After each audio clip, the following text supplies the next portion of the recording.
चमत्कार है जी। मैं चैलेंज करता हूँ प्रेमानंद जी, एक अक्षर मेरे सामने संस्कृत बोलकर दिखा दें बस। हमारे यहाँ शिष्य और पुत्र को चाहे इतना योग्य हो जाए फिर भी पिता कहते हैं कि यार कुछ पढ़ लो। पहली बात तो उनको इतनी बुद्धि नहीं है कि वेदों की ऋचाओं को मंत्र कहते हैं न कि श्लोक कहते हैं। वृंदावन के विख्यात संत प्रेमानंद महाराज को चुनौती देना जगत गुरु स्वामी रामभद्राचार्य को महंगा पड़ गया है। मथुरा, अयोध्या समेत देश भर के संतों के आक्रोश को देखते हुए स्वामी रामभद्राचार्य बैकफुट पर आ गए हैं। उनके उत्तराधिकारी आचार्य रामचंद्र दास ने सोमवार को एक बयान जारी किया। इसमें उन्होंने रामचंद्र दास ने रामभद्राचार्य के हवाले से कहा कि जगत गुरु सबके होते हैं। संपूर्ण जीवन उनका शास्त्र के लिए समर्पित रहा है। चित्रकूट की धरा ने ना जाने कितना गौरव उनसे प्राप्त किया है। उसी विद्या के बल पे ही हमने 550 वर्ष की गुलामी को समाप्त होते देखा और आज दिव्य भव्य राम मंदिर भी बनते हुए देखा। उसी प्रज्ञा को लेकर वो कहते हैं कि कृष्ण जन्मभूमि की भी जब बात आएगी तब मैं न्यायालय में खड़ा मिलूंगा। उसी प्रज्ञा के आधार पर वो कहते हैं कि जब काशी विश्वनाथ की बात आएगी तब मैं ज्ञानवापी के पक्ष में, ज्ञानवापी के लिए भी मैं बाबा विश्वनाथ के पक्ष में न्यायालय में खड़ा हूंगा। तो उनका जीवन जो है संपूर्ण वो शास्त्रमय है। इस नाते उन्होंने कहा कि प्रत्येक संत को जो समाज में आज उपदेश दे रहा है, जो प्रवचन दे रहे हैं, उनको सबको कुछ न कुछ व्यक्तिगत ज्ञान होना चाहिए संस्कृत का, अपने वांग्मय का।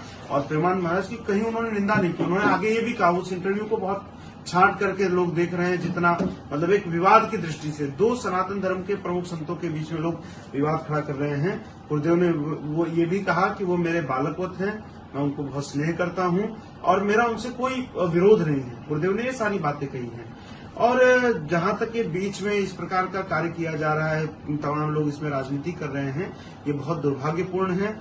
हमारे यहाँ तो आरंभ से ही कहा गया है कि लालने बहु दोषा ताड़ने बहु गुणा तस्मात् शिष्यं च पुत्रम च ताड़ेत न तु लालेत। हमारे यहाँ शिष्य और पुत्र को चाहे इतना योग्य हो जाए फिर भी पिता कहते हैं कि यार कुछ पढ़ लो।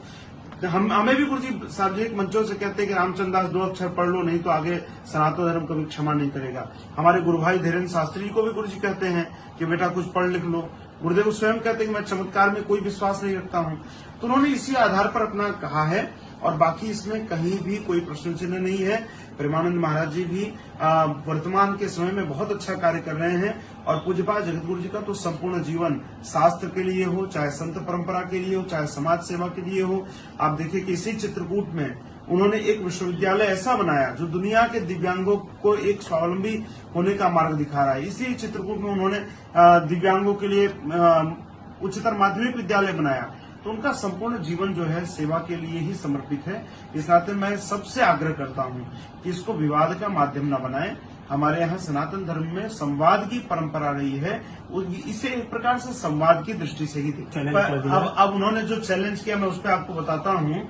उन्होंने जो कहा है कि ये मैं क्या कहते हैं, एक श्लोक बोल रहा हूँ। पहली बात तो उनको इतनी बुद्धि नहीं है कि वेदों की ऋचाओं को मंत्र कहते हैं न कि श्लोक कहते हैं। जिस व्यक्ति को श्लोक और मंत्र में ही अंतर नहीं पता हो वो जगत गुरु जी को क्या चुनौती देगा। बाकी आप सब जानते हैं जगत गुरु जी की प्रज्ञा के विषय में ये क्या कूप मंडूक जो है, ये इस विषय को दो महापुरुषों के बीच की जो बात है उसको इन कूप मंडूक मुझे लगता है कि ये उसी दृष्टि से देख रहे हैं। बाकी मुझे लगता है कि पहले उनको स्वाध्याय करना चाहिए और फिर आगे कोई चर्चा करें। गुरु जी का एक सहज स्वभाव है। आप लोग तो चित्रकूट में बाल्यकाल से गुरुदेव का सानिध्य पा रहे हैं। गुरु जी सार्वजनिक मंचों से भी, चाहे प्रधानमंत्री हो, चाहे राष्ट्रपति हो, चाहे स्थानीय लोग हो, चाहे कोई बड़े बड़े शिक्षाविद हो, जो कहना होता है गुरुदेव हमेशा शिक्षात्मक ही कहते हैं। तो उन्होंने उसी दृष्टि से कहा है। और प्रेमानंद जी महाराज के पिछले कुछ दिनों से आप देखिए तमाम कथावाचक मनगढ़ंत बातें मंच से बोल रहे थे, चाहे कन्याओं के विषय में, चाहे बच्चियों के विषय में, चाहे माताओं के विषय में, या अपने मन से मनमुखी बातें कर रहे थे। वो पिछले कई दिनों से ये प्रश्न आपके मीडिया के माध्यम से भी तमाम चैनलों पर हमने डिबेट देखा था।